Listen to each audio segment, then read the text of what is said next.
Welcome to जय Bhavani science school. Previous lecture में हमने डिस्कस किए थे एलिमेंट के बारे में। Hydrogen, helium, lithium, beryllium, boron, carbon, nitrogen, oxygen, chlorine, neon, ऐसे 1 से 20 तक हमने एलिमेंट के बारे में डिस्कस किया था। एलिमेंट के name, atomic number, atomic weight यानी कि मोलेकुलर वेट, उसकी इलेक्ट्रॉन कॉन्फ़िगरेशन जो मैंने होमवर्क में भी दी थी। ओके, तो अब हम डिस्कस करने वाले हैं बेसिक नॉलेज में मोलेकुलर मास, यानी कि मोलेकुलर मास कैलकुलेट कैसे करते हैं, कैलकुलेट द मोलेकुलर मास। तो मोलेकुलर मास कैलकुलेट करने से पहले हमें जो एलिमेंट के मोलेकुलर वेट यानी कि एटॉमिक वेट जो मैंने लिखवाए थे वो हमें याद करने पड़ेंगे। जैसे कि हाइड्रोजन का जो मोलेकुलर वेट था, मैं यहाँ पे साइड में लिखता हूँ, जो हमें यूज होता है वो। तो पहले हम लिखते हैं हाइड्रोजन। तो हाइड्रोजन था, हाइड्रोजन का मोलेकुलर वेट कितना था, मोलेकुलर वेट यानी कि एटॉमिक वेट या मोलेकुलर वेट दोनों एक ही है, एटॉमिक नंबर नहीं, मोलेकुलर वेट या फिर एटॉमिक वेट। ओके, हाइड्रोजन का एक था। फिर हम डायरेक्ट आते हैं कार्बन का, क्योंकि सब अब यूज नहीं होता, बार बार जो यूज होता है उसके बारे में हमें डिस्कस करना है। जैसे कि कार्बन का हमें था मोलेकुलर वेट 12, कार्बन का 12। कार्बन के बाद आता है नाइट्रोजन, तो नाइट्रोजन का मोलेकुलर वेट था 14। और उसके बाद हमें नाइट्रोजन के बाद कौन आता था, ऑक्सीजन। तो ऑक्सीजन का जो मोलेकुलर वेट था कितना था, 16।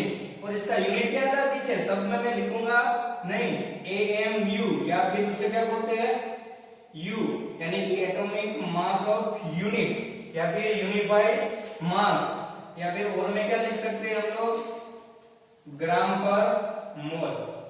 ओके, इसका यूनिट सबका, हाइड्रोजन का 1 AMU, कार्बन का 12 AMU, नाइट्रोजन का 14 AMU, ऑक्सीजन का 16 AMU। ऑक्सीजन के बाद अगर हम डायरेक्ट जाते हैं सोडियम पे, क्योंकि सब हमें नियॉन, क्लोरीन का यूज अभी नहीं हुए, अगर बाद में आते हैं तो वैसे वैसे हम लर्न करते जाएंगे। तो सोडियम का 23, ओके, बहुत बार यूज होगा। सोडियम के बाद अगर हम सिलिकॉन की बात करें, Si 28। सिलिकॉन के बाद हमें आगे जाए तो फास्फोरस, फास्फोरस का 31। सल्फर यानी कि 32। सल्फर के बाद हमारे में सबसे ज्यादा इंपॉर्टेंट वर्ड, सबसे अलग, क्लोरीन 35.5। क्लोरीन के बाद क्या आता है, आर्गन का हमें यूज होता नहीं अभी। आर्गन के बाद पोटेशियम, इसका एटॉमिक नंबर कितना है, 19। लेकिन हमें क्या जरूरत है, एटॉमिक वेट, या फिर यहां पे लिखता हूं एटॉमिक वेट या फिर मोलेकुलर वेट।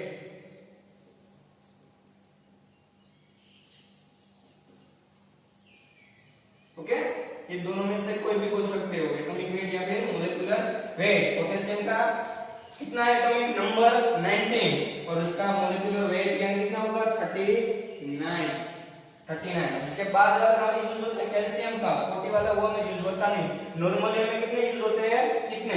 तो ये पहले हमें याद रखना पड़ेगा। ओके, तो हमें पहले इसको याद रख लो, इसके एटॉमिक वेट यानी कि मोलेकुलर वेट, इसका कैलकुलेशन ये हमें याद रहेगा, तो हम इसका मोलेकुलर मास कैलकुलेट कर पाएंगे। ये तो हमारे एलिमेंट के थे। अब हमारे पास जो कंपाउंड आएगा, सॉल्यूशन, इसका हमें मोलेकुलर मास कैलकुलेट करना है। जैसे कि हमारे पास स्ट्रॉन्ग एसिड कितने हैं, स्ट्रॉन्ग एसिड नॉर्मली हमें यूज होता है, 10th में हमें पता था, यानी कि sulphuric acid, nitric acid, hydrochloric acid. तो उनके मोलेकुलर मास हमें कैलकुलेट कैसे करने हैं वो लर्न करना है। तो पहले हम देखते हैं सल्फ्यूरिक एसिड का, फिर हाइड्रोक्लोरिक एसिड, फिर नाइट्रिक एसिड। उसके बाद हम strong base, sodium hydroxide, potassium hydroxide, वो दूसरे भी है, लेकिन नॉर्मली हम ये 5 के बारे में पहले लर्न करते हैं। उसके बाद मैं आपको होमवर्क में दूंगा कि आपको कैसे कैलकुलेट करना है। चलो, तो हम करते हैं पहले सल्फ्यूरिक एसिड के बारे में, यानी कि sulphuric acid H2SO4 molecular mass is equal to चलो पहले हमें किसका कैलकुलेट करना है, सल्फ्यूरिक एसिड का मोलेक्युलर मास कैलकुलेट करना है। चलो तो पहले सल्फ्यूरिक एसिड का करना है। तो चलो अब सल्फ्यूरिक एसिड यानी कि H2SO4 यानी कि अगर हमें यहाँ पे कैलकुलेट करना है, हमारे पास हाइड्रोजन कितने हैं, दो हाइड्रोजन। ओके, यहाँ पे हाइड्रोजन यानी कि हाइड्रोजन का एटॉमिक वेट या फिर मोलेक्युलर वेट,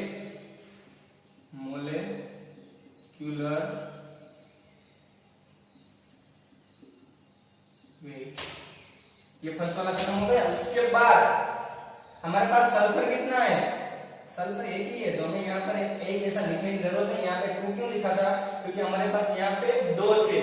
2 क्या थे, तो क्या हमारे पास 2 हाइड्रोजन थे, ये सल्फ्यूरिक एसिड।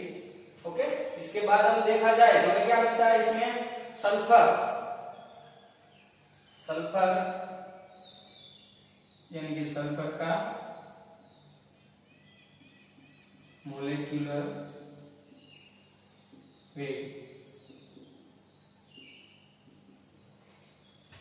ओके, सल्फर के बाद कौन आता है, सल्फर के बाद ऑक्सीजन। लेकिन ऑक्सीजन कितने, 4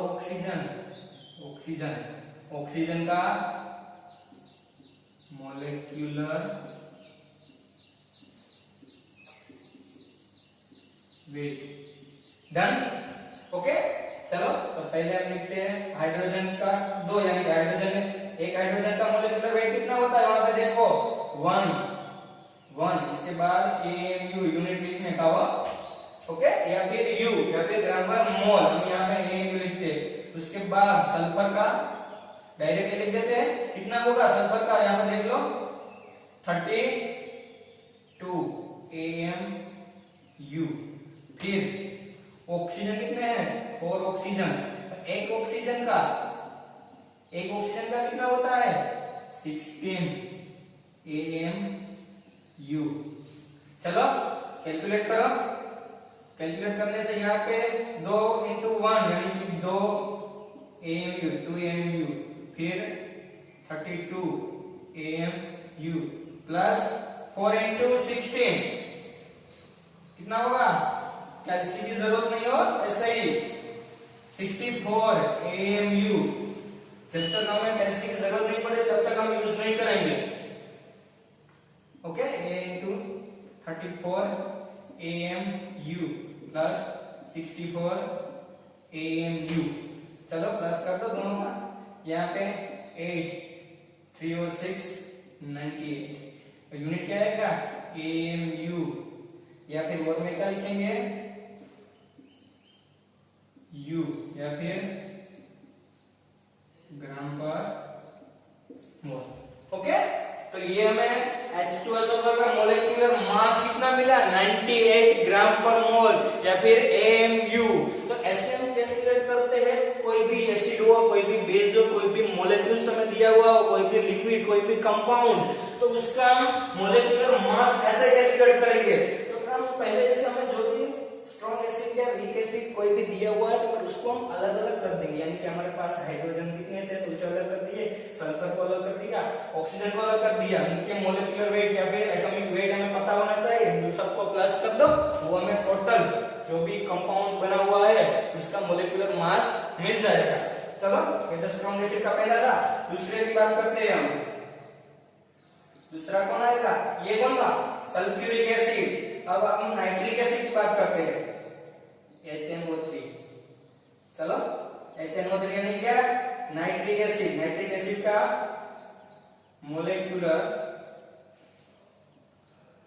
मास इज इक्वल टू, चलो हाइड्रोजन का मोलेक्युलर मास प्लस क्या आएगा, नाइट्रोजन का मोलेक्युलर मास प्लस क्या आएगा, ऑक्सीजन का, लेकिन कितने ऑक्सीजन, 3, फिर ऑक्सीजन का मोलेक्युलर मास, शॉर्ट में लिखता हूं। Okay done. चलो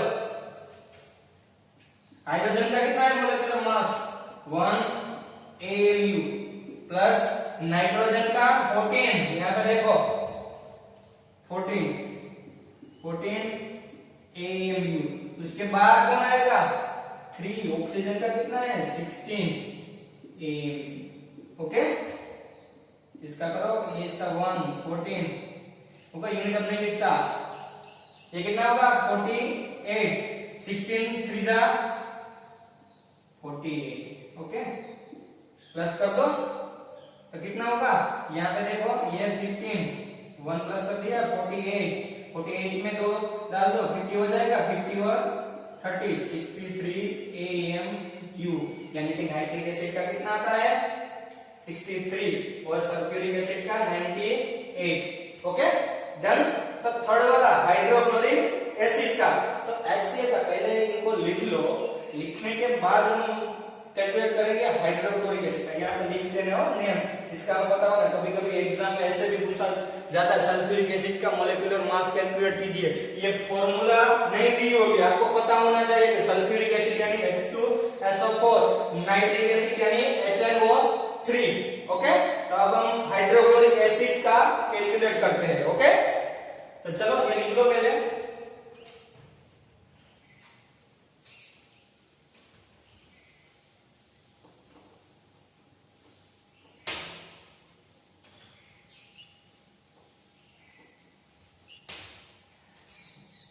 चलो हाइड्रोक्लोरिक एसिड का HCl का मोलेक्युलर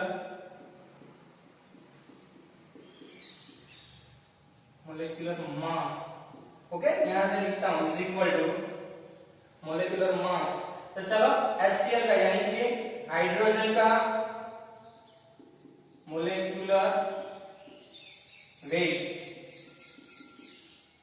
प्लस किसका आएगा क्लोरीन का यहां पे नीचे लिख देता हूं, क्लोरीन का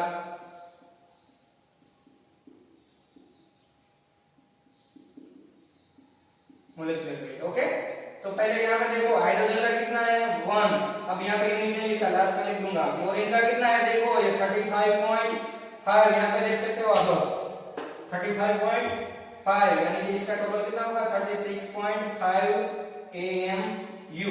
ओके, अब आ गया। चलो ये तीसरा था हमारा। ओके, फोर्थ वाला, चलो यहाँ पे हाइड्रोक्लोरिक एसिड का था ये। ओके, इसका नेम यहाँ पे लिख देना हो, हाइड्रोक्लोरिक एसिड। डन। उसके बाद फोर्थ वाला बेस पे चले जाते हैं हम, बेस वाला किसी एक का एग्जांपल लेते हैं। तो बेस में कौन आता है तो सोडियम हाइड्रोक्साइड NaOH, यानी इसका नेम लिखना है तो सोडियम हाइड्रोक्साइड। ओके, हाइड्रोक्साइड हो, सोडियम हाइड्रोक्साइड का मोलेक्युलर मास कैलकुलेट करना है। हम सोडियम हाइड्रोक्साइड में तो हम प्लस क्या करेंगे Na का, यानी कि सोडियम का मोलेक्युलर वेट, शॉर्ट में लिखता हूं प्लस किसका आएगा ऑक्सीजन का मोलेक्युलर वेट।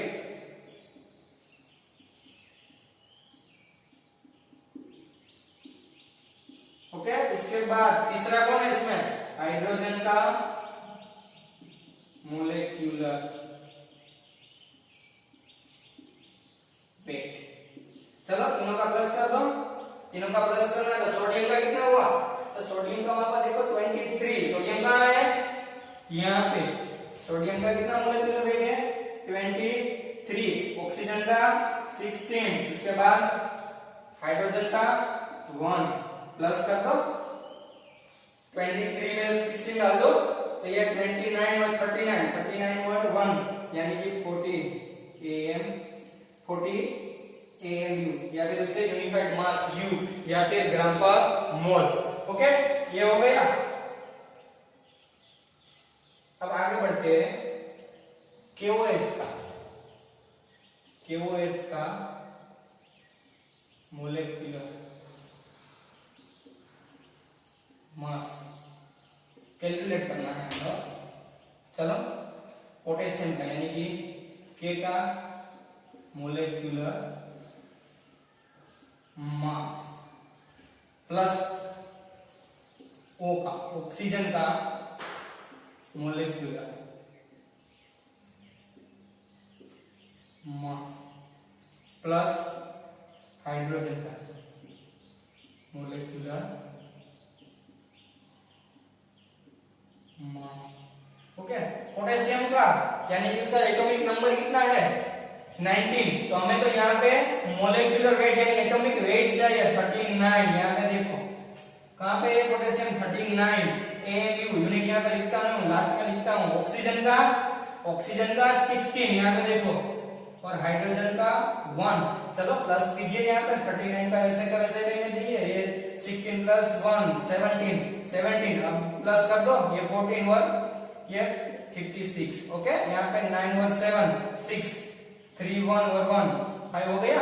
AMU यानी कि एटॉमिक मास ऑफ यूनिट, या फिर और में क्या लिख सकते हैं U यूनिफाइड मास, या फिर और में ग्राम पर मोल। ओके, मोलेक्युलर मास कैसे कैलकुलेट करते हैं आपको पता चल गया, ये 5th वाला था। ओके, अब आपको होमवर्क में करना है, क्योंकि ये हमारे बेसिक नॉलेज में आता है, ये हमारे यूनिट 1 में भी आएगा, उसके बाद 12th में भी आएगा, जी नीट में भी ये कैलकुलेट करना आएगा। वहां पे हमें सिर्फ दिया होगा, ये तो हमारे नॉर्मल ही थे 10th में आने वाले, जो स्ट्रॉन्ग एसिड और स्ट्रॉन्ग बेस वाले थे, लेकिन अब हमें इससे भी ज्यादा आएगा 11th में 12th में। ओके डियर स्टूडेंट, हमने पोटेशियम हाइड्रोक्साइड का मोलेकुलर मास कैलकुलेट किया है, कितना है 56 AMU यानी एटॉमिक मास ऑफ यूनिट, या फिर U यूनिफाइड मास, या फिर ग्राम पर मोल। फर्स्ट में हमने स्ट्रॉन्ग एसिड में कितने, तो सल्फ्यूरिक एसिड, नाइट्रिक एसिड, और हमने लास्ट वाला हाइड्रोक्लोरिक एसिड, तीनों आ गया, तीनों को हमने कैलकुलेट किया। इसके बाद जो स्ट्रॉन्ग बेस NaOH यानी सोडियम हाइड्रोक्साइड, पोटेशियम हाइड्रोक्साइड का मोलेकुलर मास कैलकुलेट किया है। ऐसे मोलेकुलर मास हमें 11th 12th सब में आएंगे, और बहुत सारे जीनीट में भी। ऐसा नहीं आएगा कि एक 5 ही आएगा, मतलब प्रैक्टिकल एग्जाम में 11th के प्रैक्टिकल एग्जाम में इसके मोलेकुलर मास हमें कैलकुलेट करने आते हैं। लेकिन 12th में इससे भी ज्यादा आएगा, FeSO4 आएगा, फेरस अमोनियम सल्फेट आएगा, फिर हमें जीनीट में आएगा बेंजीन का आएगा, फिनोल का आएगा, कोई भी बेंजोइक एसिड का।